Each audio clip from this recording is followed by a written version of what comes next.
Today I bring to you 50 Dungeons & Dragons inspired cross-stitch ideas that you can actually make. Welcome to the Tales of Sylvanis. My name is Mimi and I'm a fantasy fashionista who loves crafting. Without further ado, let's get into it. First, we have the most marvelous, beautiful, and the main protagonist of Dungeons & Dragons. You can start simple, you know, with those nat 20s or nat 1s, some Mistle dice for the winter holidays, or just show off those dragons or forests or castles by inserting a pattern into the outline of a D20. But to be fair, a beautiful set of dice will always be the best thing, even on fabric. Personally, this one is my favorite. It's the Druid main in me, what can I say? For the second category, I bring to you creatures and monsters. First, a frog, because yes. Then a mimic burger, because why not?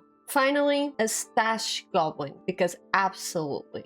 Before I forget, I also found a dice goblin. Let's not forget our truest form over here. A lovely owlbear is always welcome. On the same store, I found this beautiful representation of adventurers, a party of them, with whiskers. For many modern cross-stitchers, skeletons of creatures are fascinating. I am one of them. If you take your adventures and questing seriously, a mermaid and a dragon skeleton are a must within your home. Hold my hand for the next one. Monsters on stained glass.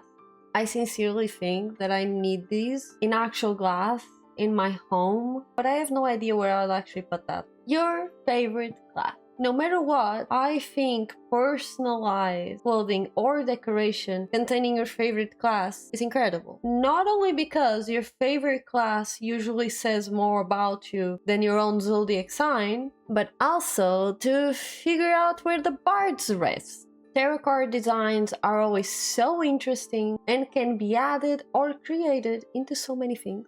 I am clearly a cross-stitch bookmark lover. Otherwise, simple but representative, framing in, let's say, iconic colors for each class, or, on the other hand, fuller, more illustrative designs. I got you covered for both. Because I was raised in the Tumblr era, I do consider quotes on things essential. You could tell your in-game ship that they were the best role of your life, or maybe that was a little cringe, my liege.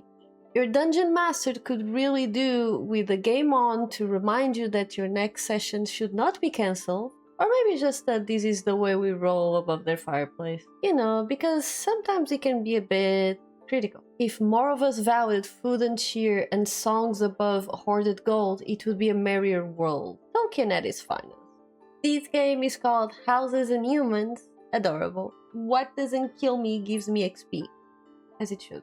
And for a good front entrance, welcome to our home. Roll for initiative. And then you just add a little dice tray and a D20 in the middle. I actually think I'll do that. One of my favorites. I would like to rage. I rolled a crit when I met you. They say lucky at cards and lucky in love. No one ever mentioned dice. Crying is a free action. I will take advice from this one. The iconic, yes, these are natural. I think it's a little too smart to actually be cringe. I also added in an old Gothic font if you'd like to write your own sentences. And if you do, let me know what you write. Moving into my favorite category, miscellaneous. The category for those who belong in the room, but not in a box.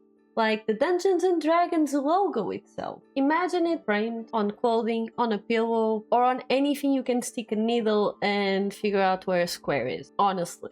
A witch's store, which reminded me so much of